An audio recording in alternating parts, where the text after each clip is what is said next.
人類は思い出した。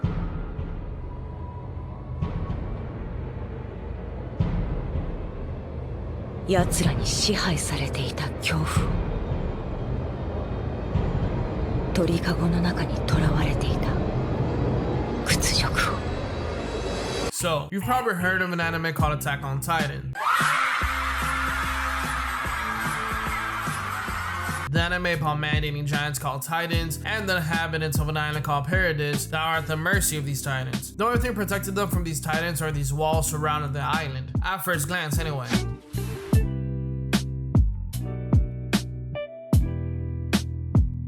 There's a lot of reasons why this anime is top tier. I mean, the beautiful animation, the dark and gritty themes, the over-the-top fight scenes. But I'm here to talk about how the creator, Isayama, blurs the lines between what is good and evil and challenges us to question what does good and evil even mean. In my opinion, this is what makes this anime shine and separates AOT from the rest. Disclaimer. Now, I won't be recapping the whole story and analyzing each and every detail because this video will literally be hours long, but this is more of how the anime showcases how there are really no such thing as good guys or bad guys and messes with their expectations. Also, I'll be treating this as if you already seen the anime, so spoilers ahead. So like I said, we start on the island of Paradis, where we get introduced to the main characters Eren, Mikasa, and Armin, who are dirt poor in the outer ring of the island walls. Eren's personality is brash and aggressive. I mean, you can say his whole personality is to attack, which holy shit, little do we know just how crucial his character traits will become in the story, but more on that later. Eren hates all the Titans and swears to kill them all, understandably. Isayama begins creating this tension of us versus them early on, and the mostly noble humanity versus the man-eating Titans. By showing graphic blood and gore, the viewer easily goes on the humanity side. This is how Isayama uses trauma to support humanity without thinking about the bigger questions like, why do the Titans eat people? Where do they come from? This can easily be interpreted as a metaphor in a couple different ways. Literal oppression of a group that has less power, or only a select few control the lives of many people. It can also be an analogy for the minority class standing up to the ruling class, as the soldiers of Paradis tried desperately to gain the upper hand and eliminate the Titans. One can also argue about theories of imperialism. A greater power is a constant looming threat against another underprivileged group, like the United States freeing the shit out of other countries with their overwhelming forces.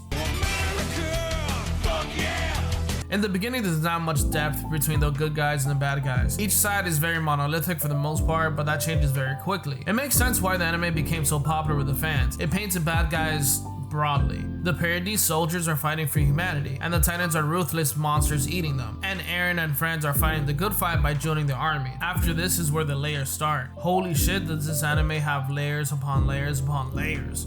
Layers! Onions have layers. Ogres have layers. Onions have layers. You get it. And all of a sudden, Eren turns into a Titan. The very thing he hates and swears to kill. Kill them all.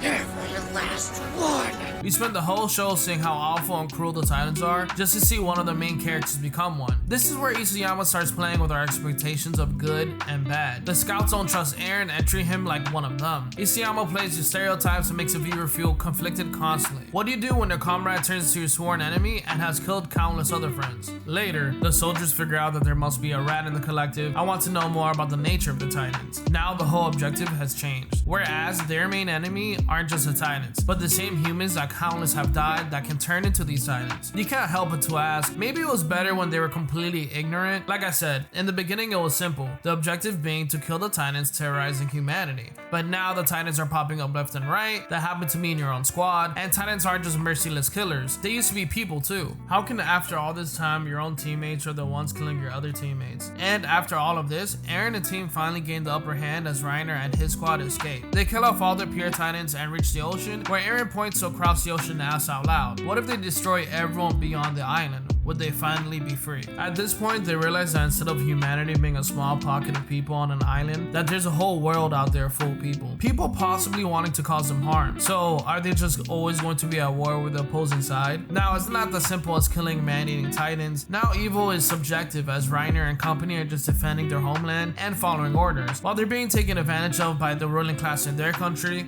Marley, which they can be viewed as evil, but on their side is justifiable, and the Eldians are just paying their debts to Marley.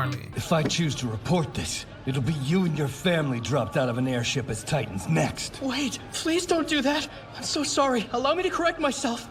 I, warrior candidate Falco Grice, wish to atone for my ancestors' crimes and for my wicked blood. Towards that end, I pledge my life to Marley. It's a cycle of hatred that never seems to be broken, because you see, there's always going to be a righteous side depending on which side a person is. But in reality, no one is truly good nor evil, and it is much more complex than that. Each side thinks they're doing good by their people and their country. Now with this information, Eren becomes a bad guy that he swore to kill. He terrorizes Marley and kills innocent people in the name of defending Paradis, while hypocritically putting the same people he's defending in danger as well. On the flip side, if the Paradis squad do nothing, the opposing nations would come together to destroy the island because of the same reasons why the Paradis people are fighting Marley, because of fear. There isn't really right or wrong in a situation like this. Get your rumble on. Ariston ain't did nothing wrong. Knock these motherfuckers off. Rest in peace, my brother's gone. Just depends on which side you happen to be in. Everyone has their own reasoning for fighting, and I think that's what Isayama was trying to convey. AOT is a masterclass in storytelling, carefully crafting what makes every detail important, placing seemingly irrelevant situations or dialogue, and lets the viewers pick up the pieces and put them together later. Every season has a callback to another callback to another callback, and each climax changes as the story progresses. This is what's so impressive about Isayama. Every season you don't know who to root for, and each following season changes the last season's conclusion. Thank you for watching my YouTube video, and let me know your thoughts about good and evil in the world of Attack on Titan. Is it possible to be morally good, or is it human nature to be inherently evil? Comment down below. Peace out, guys.